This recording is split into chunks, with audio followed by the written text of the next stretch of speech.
Welcome to Mystery Stories, where every quiet village holds a secret, and every teacup may hide a clue. In today's tale, we journey to the genteel lanes of St. Mary Mead, where the death of a respectable gentleman stirs whispers behind lace curtains.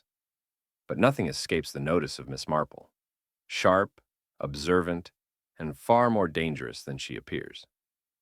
Join us for The Secret in the Drawer, a classic Christie-style mystery full of polite smiles, hidden motives, and one very clever woman who sees what others miss. Settle in, pour a cup of tea, and prepare to uncover the truth. Chapter 1. It was a particularly warm afternoon in St. Mary Mead, the sort of day when the hydrangeas leaned just a little too far toward the gravel path and the air inched toward stillness. Outside Rose Hill Cottage, a pair of wood pigeons cooed lazily in the hedgerow, and a fine layer of dust glimmered on the front gate. Miss Marple, in a soft gray coat and sensible shoes, approached the cottage with a pleasant smile and eyes that missed nothing. The invitation had come quite unexpectedly. Mrs. Daphne Elcott, recently widowed, had sent round a handwritten note, a touch shaky in the signature, but with impeccable manners nonetheless. Miss Marple, who had seen more grief and more guilt than she cared to count, noted the phrasing carefully. "I should be very pleased if you came for tea. Things are quiet now." Quiet was not a word she trusted. The door was answered by Iris Elcott, a slip of a girl in her early 20s with large eyes that darted to corners of rooms. Her blouse was crisply ironed, but she wore no necklace, no earrings. Just a narrow band of silver at her wrist that looked as though it had once meant something. "Miss Marple," she said, voice light and almost too rehearsed, "do come in, we're just setting the tray." Inside, Rose Hill had the air of a place holding its breath. The drawing room was tastefully furnished in the way of genteel households, where taste was inherited rather than acquired. Heavy drapes, a walnut bureau, and a faint smell of lavender floor polish. Yet the room was off-kilter in the smallest ways. The clock on the mantel had stopped at 3:27. A cushion was slightly out of place, and the tea tray, when brought in, held overbrewed tea, rock-hard scones, and butter curls that looked like they'd been sculpted with tweezers. "Such a lovely room," Miss Marple said gently, accepting her cup. "I always think a home reflects its people." Daphne Elcott gave the tiniest of smiles. She was in her late 30s, elegant in a steel blue dress with a brooch shaped like a lily. Her posture was perfect, her gaze steady, but her fingers tightened around the china as she poured. "We've tried to keep it much as it was," she said softly, "in Harold's memory." At the name, Iris flinched. It was the smallest of movements, just a subtle stiffness in the neck, a flick of the eyes. But Miss Marple saw it. She sipped her tea without comment. "I'm so sorry," Miss Marple said kindly. "It was so sudden." "Yes." Daphne's tone was composed. "A heart attack. The doctor said it was instantaneous. Barely any pain at all." "That must have been a mercy," Miss Marple murmured, though her voice carried the faintest question. Daphne set her cup down a little too firmly. "Yes, of course. A mercy." From the far end of the room, Iris busied herself with the sugar tongs. "Iris has been a great comfort," Daphne added, glancing toward the girl. "She's stayed on, helping me with the household. She's very dear to me." "That's lovely," Miss Marple said, her voice warm. "Sisters-in-law can be as close as sisters sometimes." Iris looked up at that, lips pressed tight. "I do what I can." The tea continued with small, practiced pleasantries, though an undercurrent ran beneath every word. When Miss Marple commented on the roses near the kitchen window, Daphne spoke of cutting them back too early last season, her voice crisp with disapproval. When Iris offered a second scone, Daphne's eyes flickered toward her with faint irritation, as though the girl had committed some breach of etiquette. When the tea was done, Miss Marple asked to powder her nose. Iris showed her upstairs, and the hallway had that hush particular to houses where the dead have recently lingered. As they passed the master bedroom, the door remained tightly shut. "He always hated the smell of mothballs," Iris said suddenly, though Miss Marple had said nothing at all. "I beg your pardon, dear?" Iris blinked. "Nothing. This way." The guest bedroom was simply furnished, and Miss Marple took her time. As she adjusted her hat in the little mirror above the dresser, she noticed something peculiar. One drawer, an old, slightly warped mahogany drawer, refused to shut completely. When she nudged it, it stuck halfway, groaning softly. That one's always been like that, Iris said from the doorway. Old things. They don't like to be closed. Best to leave them be. Miss Marple smiled faintly and stepped back. Later that afternoon, after walking back through the village lanes, Miss Marple stopped in at the vicarage to return a book. Mrs. Dane, who had a fondness for sharp comments tucked into soft sentences, welcomed her with tea and, more importantly, gossip. I must say, Mrs. Dane began, spooning raspberry jam onto a biscuit, Daphne's been very composed, hasn't she? Not a single breakdown. Not even a touch of melancholy. And Iris, poor thing, looks like a ghost. Grief wears different clothes on everyone, Miss Marple offered. True, the vicar's wife said, but you know what's odd? I heard from Edith, who had it from the solicitor's wife, that Harold Elcott was planning to change his will. Spoke to his solicitor not 2 weeks before he died. Only no one seems to have received it. Said Miss Marple, reaching for a ginger biscuit. That evening, in her own parlor, Miss Marple sat beside the fire with her knitting untouched and her thoughts quietly circling. Harold Elcott had meant to change his will. Iris went rigid at his name. Daphne was too calm, too curated. And there was that drawer. She returned to Rose Hill 2 days later, under the pretext of delivering a jar of plum preserve. The visit was short, but Miss Marple asked if she might see the guest room again. Such charming light in that window, I thought. Of course, Daphne said. Iris, would you? Iris hesitated. Yes. Right this way. Once upstairs, Miss Marple moved to the drawer again, drawing it out gently. Still stuck, still reluctant. But this time, she tugged it slowly, watching the angle. A faint sound, thump, and something slipped behind the back panel. Oh dear, she said lightly. I think something's fallen. Iris hovered behind her, eyes wide. Miss Marple reached in, her fingers brushing a dry bit of paper. She drew it out carefully, a folded letter, yellowed and slightly crumpled. No envelope. The handwriting was thick and uneven, and as she opened it, her eyes skimmed the first line. To Mr. Stanley Hargrave, solicitor, my intention is to amend the provisions of my will, particularly with regard to... Miss Marple folded it again, tucked it neatly into her handbag, and smiled. Found it, she said. Old dust, nothing more. Back at home, she laid the letter flat on her writing desk and studied it in the lamplight. The paper had been folded many times. The ink had small smears, as if someone had hesitated. But the signature, Harold Elcott, was legible and final. She did not need to read the whole letter to know what it meant. He had changed his mind, and someone had made certain it remained unchanged. She sat back, hands folded gently. Harold Elcott had not posted the letter. That much was clear. But he had written it, hidden it, or perhaps someone else had hidden it for him. And whoever that was had also made very sure no solicitor ever received it. Outside, the village was quiet, save for the faint clatter of a bicycle passing the green. But in Miss Marple's sitting room, the quiet was not silence. It was a waiting, watchful sort of stillness. She smiled, slow and thoughtful. The drawer had given up its first secret, and Miss Marple, smiling kindly, knew she had just seen the first shadow of murder. Chapter 2. The rain had passed in the night, leaving the village of St. Mary Mead washed clean and glistening in the morning sun. Petals clung heavily to wet rose bushes, and the cobblestones outside Rose Hill Cottage still held the shine of puddles.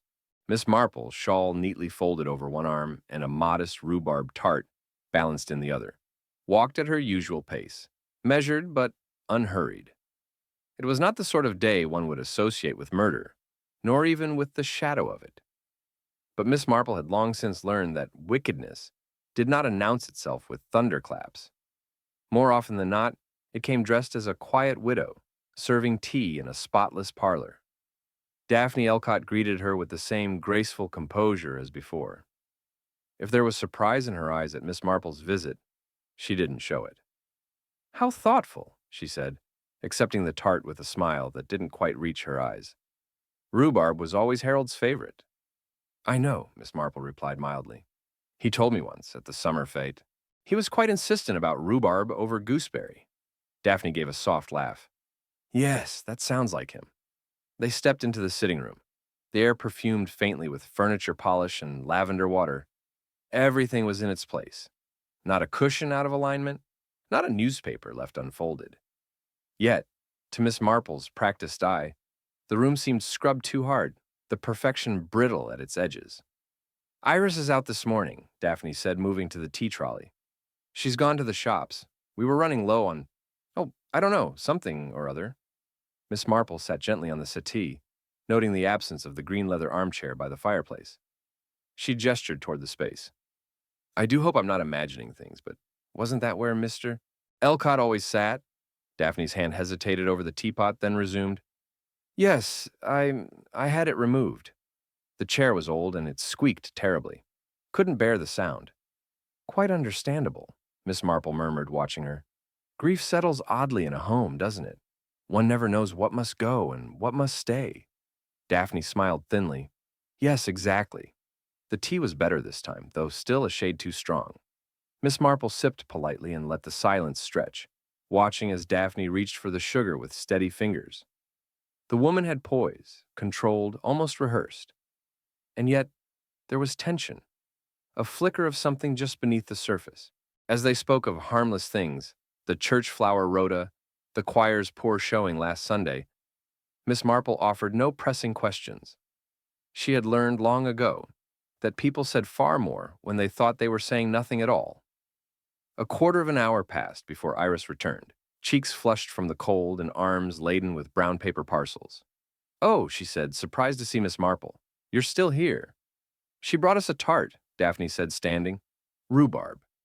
Iris's smile was small and strained. That was kind of you. It's nothing, Miss Marple replied. Though I admit I hope to see you both. It's such a lovely day for company. They sat again and Iris busied herself with unwrapping the parcels, while Miss Marple observed her quietly. Her movements were rushed, jerky. She dropped a tin of biscuits, and it clattered to the floor. Sorry, she muttered. Daphne looked at her, lips tightening. Honestly, Iris, I said I was sorry. Their eyes met for a fraction of a second. Brief, electric, and then the moment was gone. But Miss Marple saw it clearly. Not the squabble of close relations. Something colder, older. I imagine it must feel quite different, Miss Marple said gently, being in this house without Mr. Elcott. Yes, Iris said shortly.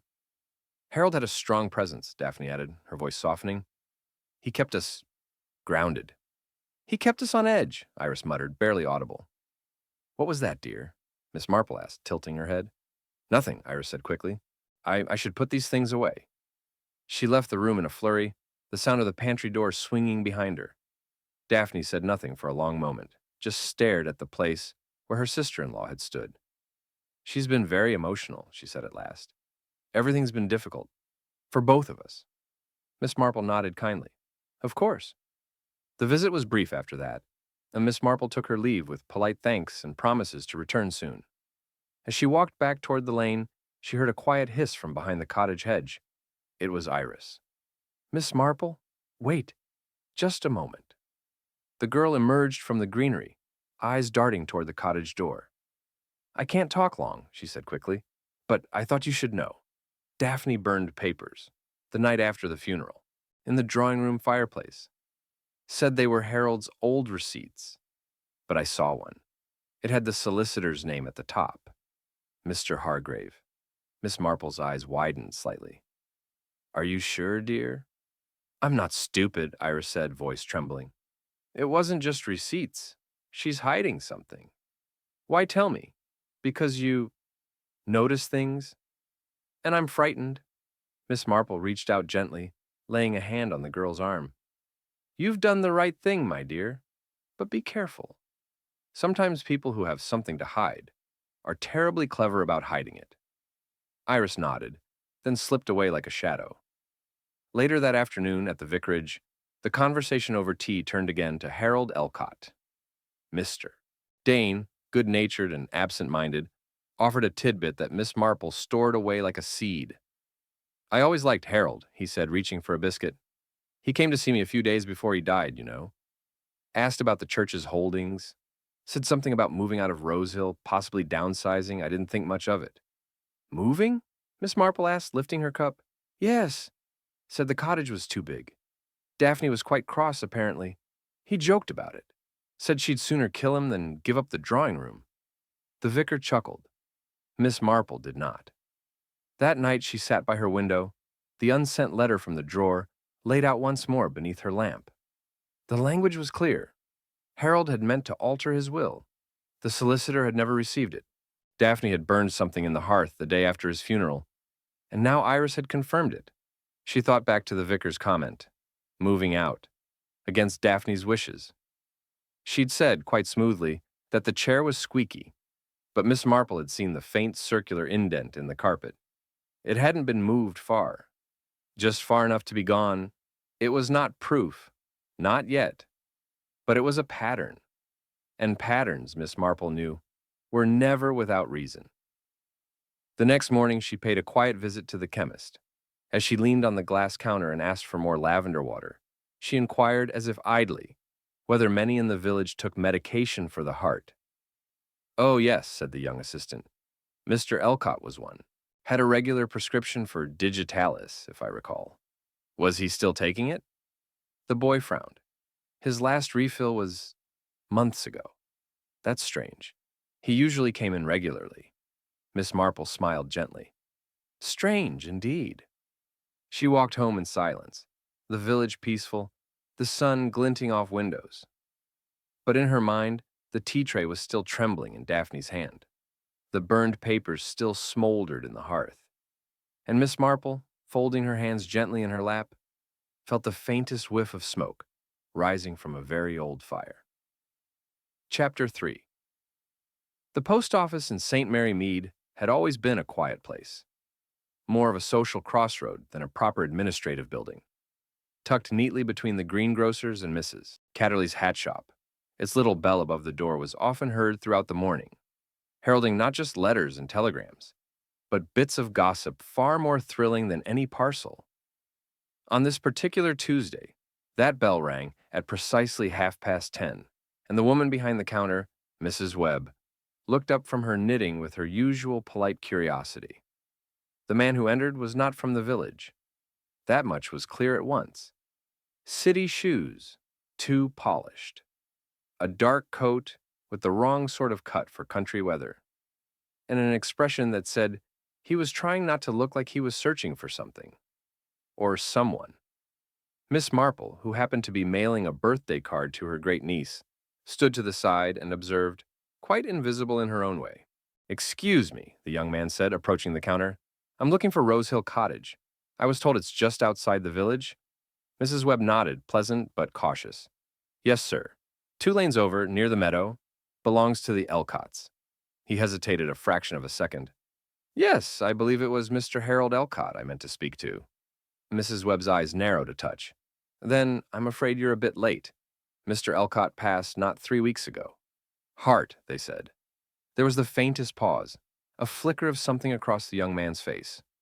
Disappointment, confusion, or perhaps calculation. I see, he said slowly. That's unfortunate. Miss Marple turned slightly, her gloved fingers adjusting the envelope in her hand.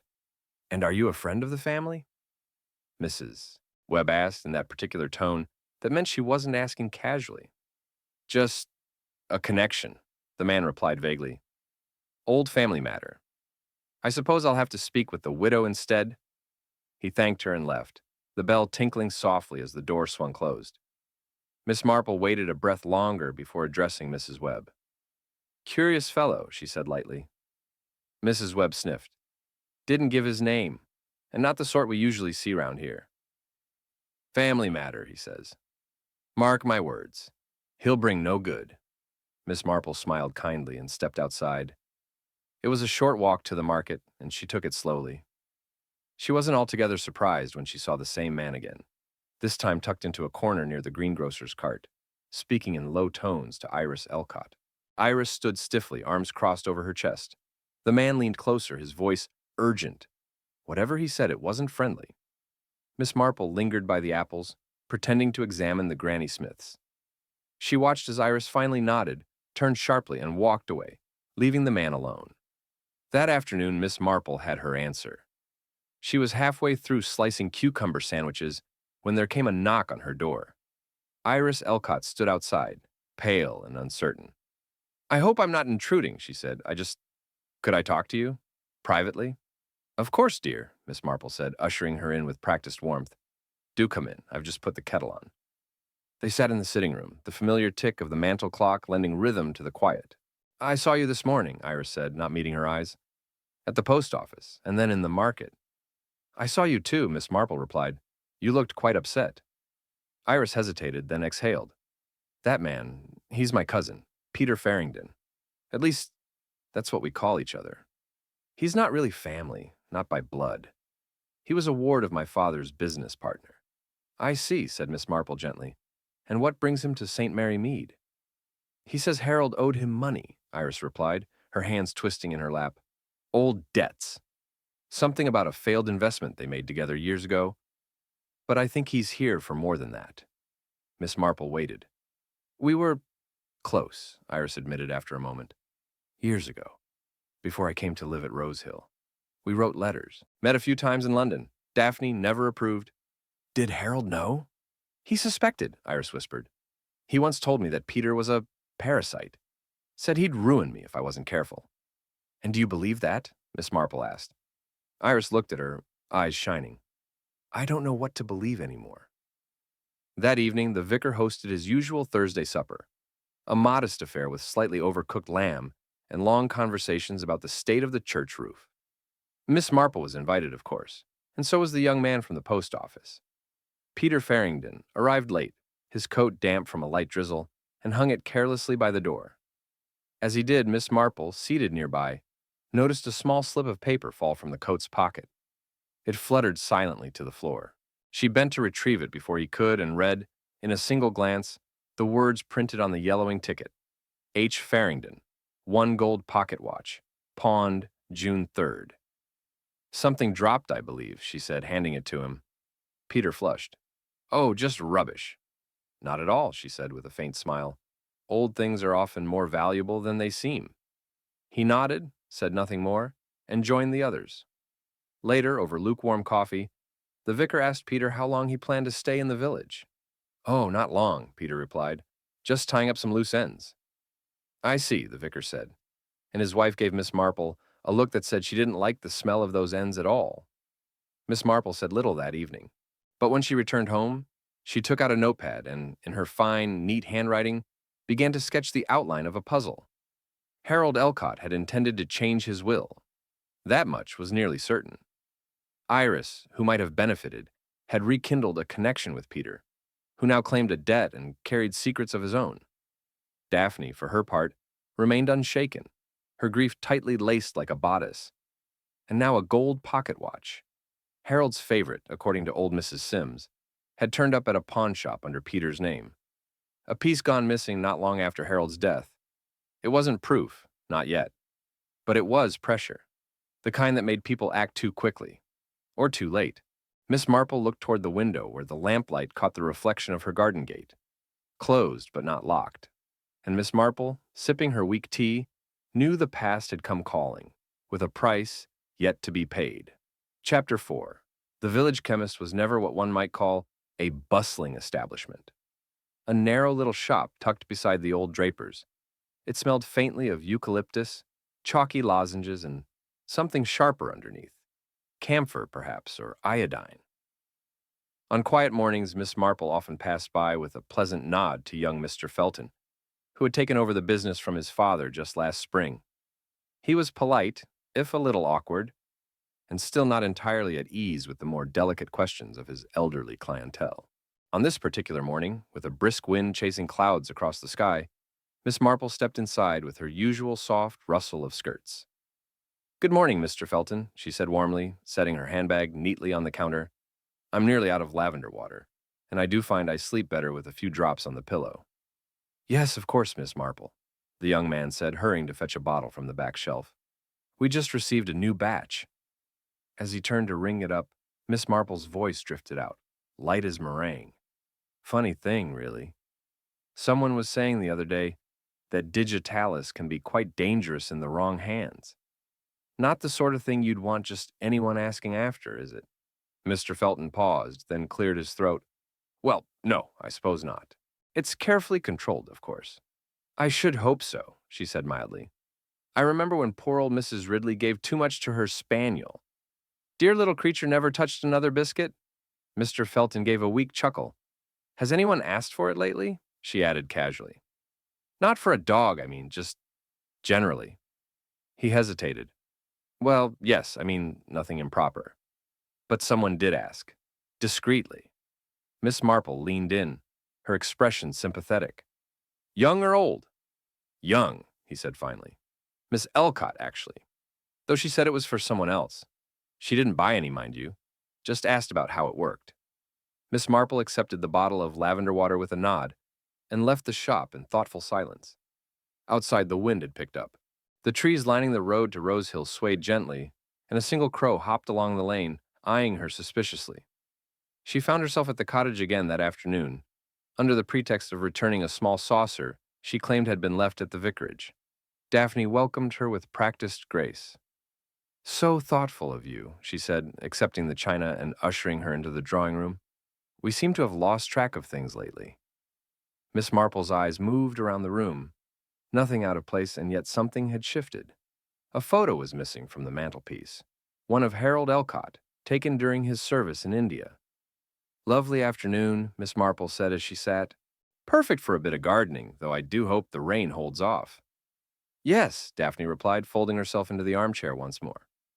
Iris was in the shed earlier, I believe, sorting through old tools. She said something about planting lilies. Lilies? Miss Marple's brows rose just slightly. How interesting. They're not quite in season. Daphne smiled faintly. She's always had strange ideas about flowers. She calls it therapeutic. There was a pause, just long enough for a question to settle unspoken in the air. Of course, Miss Marple said, brushing her skirt. And how are things between you both? Sharing a house is never quite easy, I imagine. Daphne's gaze flicked toward the hallway. Iris is impulsive, but she means well, and I'm doing my best. For Harold's sake. Miss Marple nodded kindly, but said nothing. A faint clatter sounded from outside, the tool's shed door swinging open and shut in the wind. A moment later, Iris entered, cheeks pink and hair windswept. Oh, she said, surprised. I didn't know we had company. Just returning a saucer, Miss Marple said pleasantly. Though your sister-in-law was just telling me about your gardening plans. Iris looked toward Daphne, and something unreadable passed between them. A flicker of tension, brief but unmistakable. I needed the air, Iris said simply. It's been difficult staying indoors. Daphne stood, smoothing her skirt. I'll fetch more tea. She left the room, and Iris moved to the window, arms folded. Her reflection stared back at her in the glass. Miss Marple, she said after a moment, have you ever felt like you were being watched? Judged? Miss Marple looked at her gently. Often, dear. But it's usually because someone has something to hide. Iris turned, startled. I didn't mean... No need to explain, Miss Marple said softly. You're frightened. That's clear. But truth has a way of coming out, even when people do their best to smother it. Iris opened her mouth, then closed it. Her fingers twisted in the hem of her blouse. When Daphne returned, the moment was lost. Later that evening, Miss Marple received a call from Mrs. Dane at the vicarage. Funny thing, the vicar's wife said. Daphne asked after the medicine cabinet. Said Harold used to keep a few things locked away there. But when I asked which things, she changed the subject. Isn't that odd? Very odd, Miss Marple agreed. The next day, she returned to Rose Hill unannounced and asked Daphne if she might look in on the books Harold used to keep. I remember him once speaking at the library committee about his journals, Miss Marple explained.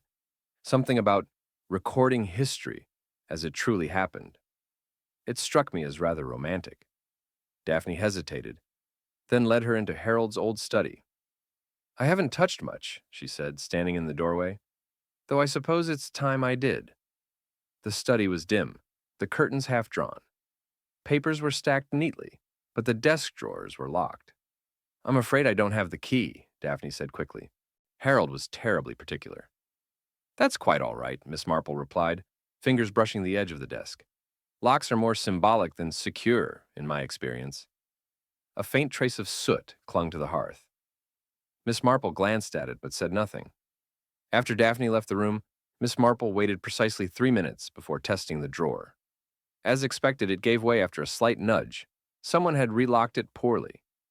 Inside, among a few scraps of paper and old receipts, she found something far more telling: a small glass bottle.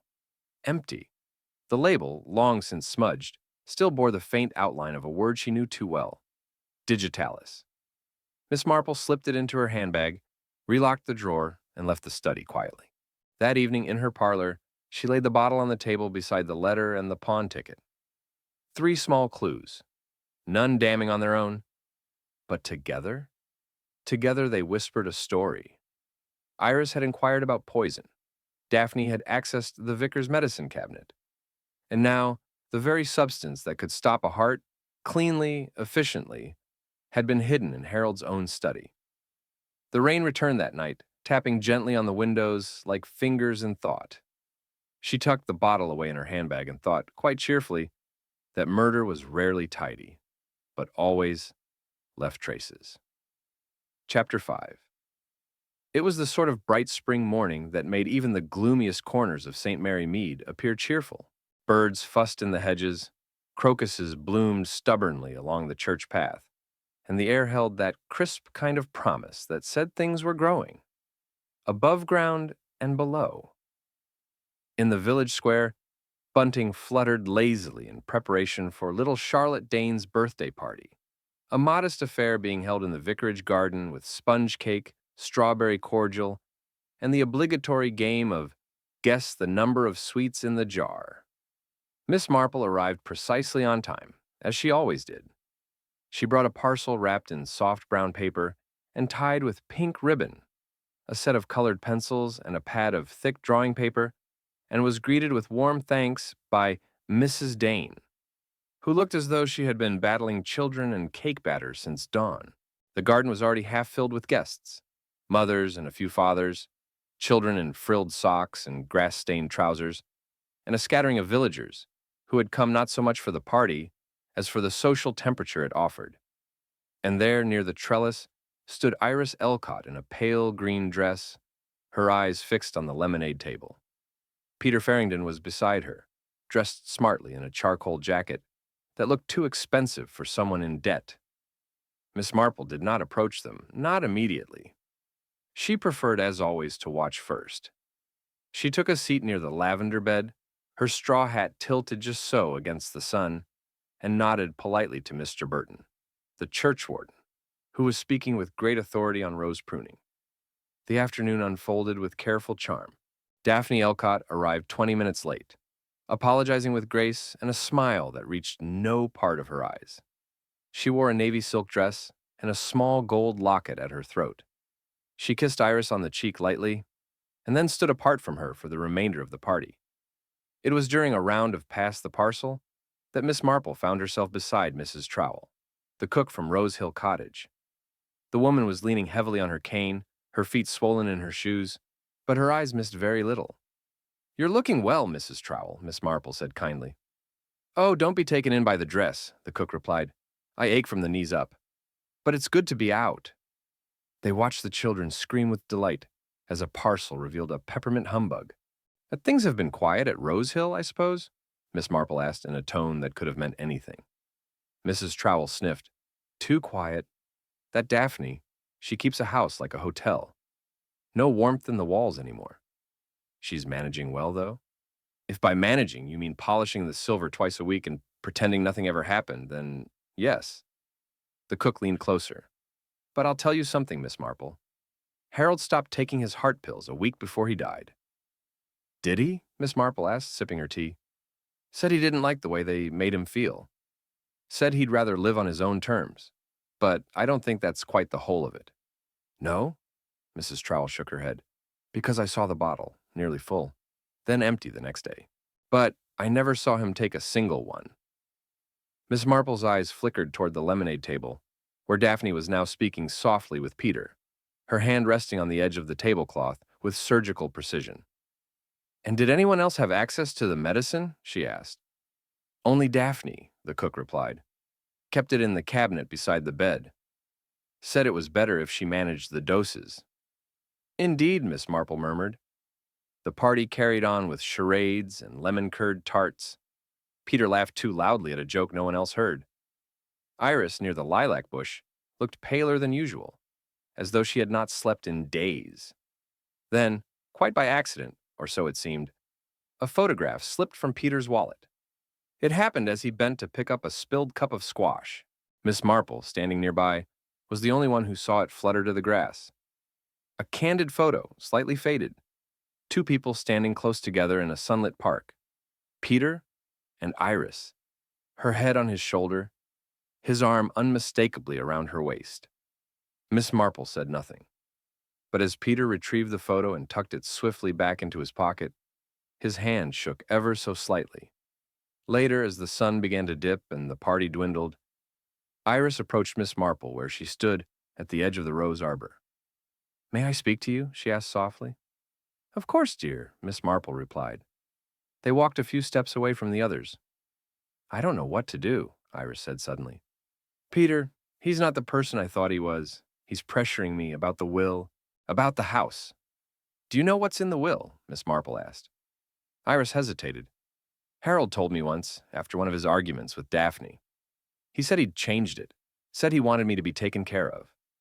And yet no one's seen this version," Miss Marple said gently. "I think Daphne destroyed it," Iris whispered. "After he died." "And do you think Peter knows that?" Iris looked down. "I think Peter knows more than he should." Miss Marple laid a hand on the girl's arm. "Truth has a habit of rising, my dear. Like cream. Or something less pleasant." They parted as the shadows grew longer. Miss Marple returned home to her quiet sitting room and poured herself a modest sherry. On the table before her, the puzzle had grown larger. A medicine bottle gone from full to empty without a single observed dose. A photo confirming a secret relationship, one that Daphne would have resented, and Peter, whose desperation was beginning to show through the cracks in his polished exterior. And then there was Daphne, always calm, always prepared. Too prepared. Miss Marple stared into her sherry, the golden liquid catching the lamplight. And Miss Marple, kindly refusing another slice of sponge cake, knew that the heart often lies, to everyone but death. Chapter 6. The storm had come unexpectedly during the night. Thunder rolling in low from the hills beyond St. Mary Mead and rain slapping hard against window panes. By morning, branches littered the lanes and a slate or two had slipped from the church roof, but the air was fresh with that clean metallic scent that follows a proper downpour. Miss Marple stepped out early, umbrella in one hand and her sensible shoes brushing the puddles. Her path took her toward the western edge of the village, where Rose Hill Cottage sat hunched behind its hedges, looking as it always did these days, more like a stage set than a home. But she did not head there directly. Instead, she paused at the vicarage where the handyman, Mr. Graves, stood with his boot heel lodged firmly in the mud and a sour look on his face. "Storm did a number on the smokehouse roof," he muttered, nodding toward the garden where the old brick outbuilding leaned at a tired angle. "Took a limb right off the elm tree. Landed square on the corner. Rotten luck." Miss Marple peered over the hedge with interest. "Oh dear. I do hope nothing was damaged inside." "That's the strange bit," he said, lowering his voice. "Came across something odd under the floorboards while checking the beam." "Odd?" He glanced around. A box. Wood, old. Tucked under a loose plank. Like someone wanted it hidden. Wasn't mine to poke, of course. So I handed it to the vicar. He took it inside. Miss Marple smiled faintly. "I dare say a forgotten treasure or two has been found that way. Curious what people choose to hide." Later that afternoon, Miss Marple visited the vicarage under the usual pretense of returning a borrowed gardening magazine. Mrs. Dane welcomed her warmly. She had been hoping, she said, to discuss the flower arrangements for Easter Sunday. "Poor Mr. Dane has spent the morning trying to make sense of that dusty old box," she said with a chuckle. "You know how men are. If it doesn't come with instructions, they assume it must be valuable." "What sort of box is it?" Miss Marple asked lightly, settling into the drawing room. "Oh, Just wood. Locked. But the clasp was loose. Inside were some of Mr. Elcott's journals, oddly enough. Harold must have stored them there long ago. Funny that Daphne never mentioned them. Miss Marple's eyes sharpened.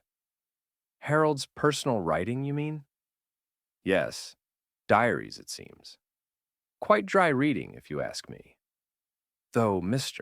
Dane did say one of the entries mentioned a betrayal. That is interesting, Miss Marple murmured. Did he say what kind? No. But the last few pages were torn out. Torn out? Miss Marple echoed, surprised. Mrs. Dane nodded, as though someone didn't want the end of the story known. Miss Marple stayed only a short while longer, but her thoughts followed her all the way back to her cottage. Torn journal pages, a betrayal mentioned by name, and the hiding of the box itself.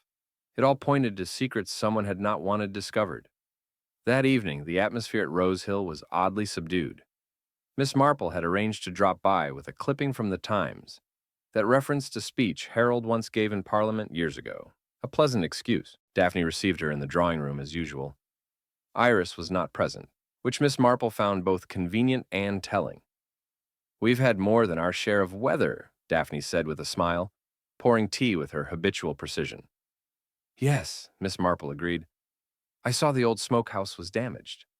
Daphne's hand paused for a half-second, just long enough to catch Miss Marple's eye. Was it? She said calmly. I hadn't noticed.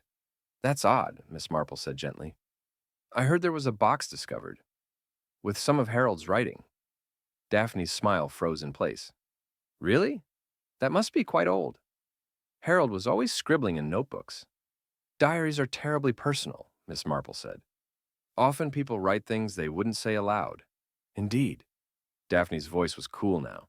Miss Marple sipped her tea and let the silence draw out.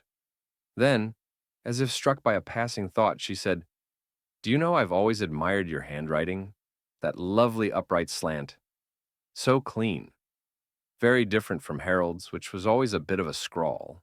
Daphne blinked. I suppose so? Funny, Miss Marple added casually, because I came across a letter recently, supposedly written by Harold. But the penmanship? Well, I couldn't help but notice it looked rather more like yours. There was a pause, a heartbeat in which the entire room seemed to hold its breath. Daphne's expression didn't change. Perhaps you're mistaken. Perhaps, Miss Marple said, placing her teacup carefully in its saucer, though it's difficult to mistake a hand one has seen so often at the church notice board. Daphne stood. If you'll excuse me, I must see to dinner. Of course, Miss Marple said pleasantly. Thank you for the tea. She walked home slowly, the wind picking up again as the sun began to sink. At her desk, she pulled out the unsent letter, the one she had found in the drawer, and laid it beside a note from Daphne received just after Harold's death. The similarity was undeniable. She had not been wrong. Daphne had forged Harold's handwriting. The implications rippled through her mind. The letter had been addressed to the solicitor, declaring a change to the will. If Daphne had forged it, perhaps she'd done so to delay or destroy the real version. Perhaps she had burned it, just as Iris suspected. And that left motive squarely at Daphne's feet. Yet it was not only the letter that troubled her. There was the matter of the pawn ticket. She took it from her notebook and held it up to the light. The gold pocket watch, pawned under Peter Farrington's name. An heirloom of Harold's that had quietly vanished after his death. Peter, too, had secrets. Perhaps he had known about the change to the will. Perhaps he had threatened Daphne. Perhaps, just perhaps, he had wanted more than Iris's affection. Miss Marple's thoughts were interrupted by a quiet knock. She opened the door to find Iris standing on the step, hair disheveled, eyes wild. I had to tell someone, she said, voice shaking. I went looking for that box today. I'd heard about it from the vicar's wife. I thought maybe Harold had written something to explain everything. But the journals, Daphne's name was in them. He wrote that she knew, that she was planning something, and the pages at the end, they were gone. Miss Marple stepped aside to let her in. Did you find anything else? Iris reached into her coat and pulled out a folded paper. I took this from Daphne's drawer. It's the original will. Harold did change it. It names me as heir to Rosehill. Miss Marple took the paper and read it in silence. It was clear, legal, signed. He meant to leave you the house, she said. Iris nodded. Daphne never forgave him. And when he died, so suddenly. She had reason to be certain the new will was never found. Iris wiped her eyes. But now we have it. Yes, Miss Marple said softly. Now we do. She looked again at the puzzle she had been building. Letter, bottle, watch, journals, will. The smokehouse had revealed what the drawer had hidden, and Miss Marple, smoothing the brittle paper between her fingers, knew that someone had tried to rewrite the end of a life. Chapter 7. The sky above St. Mary Mead was unusually clear that Sunday afternoon, as if the weather itself were in on something. There wasn't a cloud in sight, only a pale blue stillness and the occasional soft hum of bees darting between the blooms. The Danes' garden was at its most welcoming. Tea laid out under the big elm, fresh cakes from the bakery, and tidy rows of chairs arranged for a modest gathering. Miss Marple stood near the foxgloves, gloved hands folded gently, her gaze sweeping over the small collection of guests. It was she who had suggested the vicar and his wife host a garden party. Just a little something, she'd said, to lift spirits. And, she added with a slight smile, to bring certain people into the sunlight. Daphne Elcott was among the first to arrive, elegantly dressed in gray silk and a modest hat, her expression composed but distant. Iris followed a few minutes later, hesitating at the gate before stepping in. She was pale, her smile fleeting, and she clung to the handle of her handbag like it might anchor her. Peter Farrington arrived last, almost as though he wanted to be noticed for arriving at all, with a casual smile that didn't touch his eyes. Miss Marple greeted each of them with the same warmth and a glint in her gaze that was noticed by none. Tea was served and conversation meandered. Church flowers, the jam shortage, someone's second cousin who had nearly tripped over a badger. But Miss Marple, seated just slightly off-center, seemed more interested in something else entirely. She waited until the moment was just right, when the clatter of teacups had settled, and the guests had fallen into the kind of easy rhythm where a person's mask might loosen. I was reminded this morning of one of Harold Elcott's diary entries, she said suddenly, as if to no one in particular. The one that mentioned betrayal. Do you recall it, Daphne? Daphne's cup halted in midair. I don't think I ever read those, she said after a beat, too smoothly. Oh, no, of course, Miss Marple said lightly. But the line was quite striking. I fear the one closest to me most of all. Such a peculiar thing to write, don't you think? There was a silence. Peter's eyes flicked to Iris, then back to Miss Marple. Perhaps he was just being dramatic, Daphne offered with a calm smile. Harold had a flair for the theatrical. Possibly, Miss Marple replied, stirring her tea. But then again, that's not what was written. She looked up, voice still gentle. The actual line was, I fear the one closest to me, for she knows everything. There it was, just for a moment. Daphne's face didn't move, not noticeably, but her fingers clenched the teaspoon with too much pressure, the tremor in her hand just visible. Peter laughed, nervously. Well, it could be anyone, couldn't it? A friend, a sister-in-law? Oh, possibly, Miss Marple said cheerfully, though Harold rarely referred to Iris as she. He always used her name affectionately. And I do think, if I may say so, that a man preparing to change his will and leave everything to someone would not also accuse that same person of knowing too much. Peter's laugh faded. Iris sat frozen. Daphne remained very still. And, of course, Miss Marple continued, her voice now as crisp as starched linen. There's the matter of the gold pocket watch. You pawned it, didn't you, Mr. Farrington? Harold's watch. His pride and joy. Yet I've heard him say he'd never part with it, not unless he was dead. Peter's mouth opened, closed. It was a gift, he muttered. From Iris. Iris turned sharply. I never gave it to you. I told you I didn't want to get involved. Miss Marple turned her gaze to the girl. You were frightened. You gave him the watch, hoping it would satisfy him. A small price, you thought. But he wanted more. I didn't, Iris's voice broke. I didn't think it would matter. Peter has always wanted more, Miss Marple said gently. But you, Daphne, you wanted control. And when Harold threatened that control, you did what clever women have done before. You made sure the decision was taken away from him. A breeze rustled the ivy along the garden wall. Somewhere, a bee bumped into a glass. You forged the letter to the solicitor, Miss Marple said, to buy yourself time. You burned the real will the night after the funeral. You replaced Harold's digitalis with sugar pills days before he died. And when Peter turned up with knowledge that could ruin you, you found a new target. All eyes turned toward Daphne. You planned to poison him too, Miss Marple said quietly. From the vicar's cabinet. Digitalis again? There's a bottle missing. One you took when you asked about Harold's medication. Daphne stood. For a moment, she looked every bit the composed widow. Then something cracked. You don't understand, she said softly. He was going to leave everything to her. Iris, who's never worked a day in her life. Who doesn't understand what this house meant, what I gave up. I understand more than you think, Miss Marple replied gently. But Harold made his choice, and you took that choice away. A silence fell over the garden. Mrs. Dane, standing at the back, looked positively green. Mr. Dane moved forward, a hand hovering near Daphne's shoulder but not quite touching it. Peter stepped away as though afraid of being drawn into the gravity of it. Daphne didn't weep. She didn't faint. She simply sat down in the chair, folded her hands in her lap, and said nothing. Miss Marple rose. She walked slowly toward the tea table, plucked a single slice of Victoria sponge, and laid it carefully on her napkin.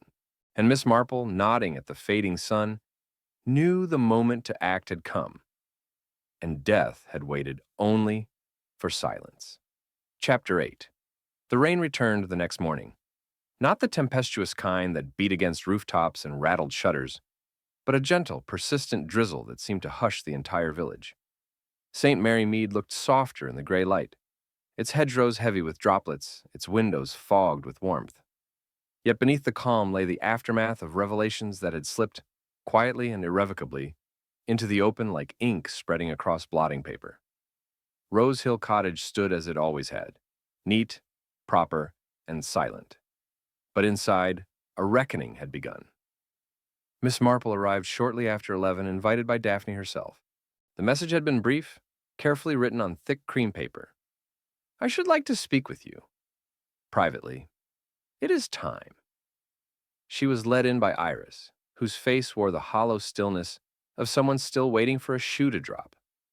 Miss Marple gave her a kind smile as she removed her damp gloves. Upstairs, Iris whispered. She's in the study. The room had changed. A fire had been lit, casting soft flickers of light against the polished wood and worn rug. The scent of lavender still clung faintly to the air. But there was something else now, something sharper, more metallic. Daphne sat by the hearth, her hands folded, a dark shawl wrapped neatly around her shoulders. She looked not older, but somehow thinner, like someone who had shed a second skin and wasn't quite sure what remained beneath. You came, she said softly. Of course, Miss Marple replied, settling gently into the chair opposite her. I expect you've told the police by now. Miss Marple didn't answer immediately. Instead, she reached into her handbag and withdrew the forged letter, placing it on the side table without a word. Daphne looked at it for a long time. It was meant to be temporary, she said, her voice thin, just to hold things together. I thought I'd find the real one and destroy it before anyone knew. But it wasn't there. He must have hidden it. In the smokehouse, Miss Marple said gently. Daphne nodded. Yes, fitting, isn't it? He always said truth was like a weed. Bury it all you want, it finds the light. Miss Marple waited. I didn't plan it, Daphne continued. Not at first. But when I read that line in his journal, she knows everything, I realized he'd guessed. About the finances, about Peter, about the new will. He wanted me out of this house, out of the life I built. So you stopped his medicine. Daphne's lips trembled. I gave him what he wanted. His dignity. He didn't suffer. Miss Marple's voice was soft. But that's not quite true, is it? No, Daphne whispered. No, it isn't. She stood and moved to the mantelpiece, one hand resting lightly on the marble edge. I knew Iris would find the watch missing. I knew Peter would come sniffing around. I thought if I could just manage things, keep it all tidy. But you, She turned to face Miss Marple. You saw it, didn't you? From the very first tea. Miss Marple said nothing, only folded her hands gently. Do you think I'm a monster? I think, Miss Marple said carefully, you are a woman who made a choice, one that cannot be undone. There was a silence. Then Daphne exhaled and reached into the drawer of the writing desk. From it, she withdrew a small object wrapped in tissue. The real will, she said, handing it over. I found it yesterday, after the garden party. It was wedged behind the ledger books. I was going to burn it, but I couldn't. Miss Marple unfolded the paper. It was signed, witnessed, clear. It names Iris as heir, Daphne said. Everything goes to her. Then she will be the one to decide what comes next, Miss Marple said gently. Daphne lowered herself into the chair once more, as though her strength had drained out entirely. A knock came at the door. It was Chief Inspector Craddock, tall, serious, raincoat dripping. Miss Marple stood and met him in the hallway. She's ready, she said simply. By the time the carriage left Rose Hill Cottage, the drizzle had slowed to a mist. Iris stood by the gate, Miss Marple beside her. She wasn't always like that, Iris said quietly. She used to laugh. I remember thinking she was the most elegant person I'd ever seen. She still is, Miss Marple said. But elegance, my dear, is not the same as goodness. Iris looked down at the will in her hands. What am I supposed to do with this house now? Live in it, Miss Marple said softly. Or leave it. Either way, you'll know that the story has ended. And not the way she planned. They stood in silence for a long moment. Back in her own sitting room that evening, Miss Marple lit the fire and set a single cup of tea beside her armchair. On the table before her were three objects: a crumpled letter, a pawn ticket, and an empty bottle of digitalis. She placed them gently in a small wooden box, closed the lid, and slid it into a drawer. Some secrets belonged in drawers, yes, but only after they'd been revealed. Outside, the village exhaled, and as Daphne was led away, the drawer at last stood open, its secrets laid bare, and Miss Marple, ever so gently, closed it with a single finger, as the village exhaled and the danger passed. The rain had stopped by nightfall, leaving St. Mary Mead wrapped in quiet. Lamps glowed softly behind drawn curtains, smoke curled gently from chimneys, and the village, with all its whispered secrets and clipped hedges, seemed to sigh in relief. At Rose Hill Cottage, the doors were locked, the windows dark. The mystery that had lingered like a shadow through its rooms was gone now, carried off in a quiet car under gray skies. Iris Elcott sat alone by the hearth, the last embers glowing faintly, a letter in her lap and a future in her hands. Elsewhere, in a small parlor lined with rose print wallpaper, Miss Marple stirred her tea and looked out over her neat garden. Another ending. Not tidy, not painless, but just. Justice, she had always felt, was rarely loud. It was a thing that came in quiet conversations, in truths coaxed gently from silence. She closed her eyes for a moment and let the stillness settle. The drawer was closed. The will had spoken. And the village, wrapped once more in ordinary peace, would carry on until the next shadow came. But for now, all was calm. And Miss Marple, sharp-eyed and serene, was already listening for the next secret.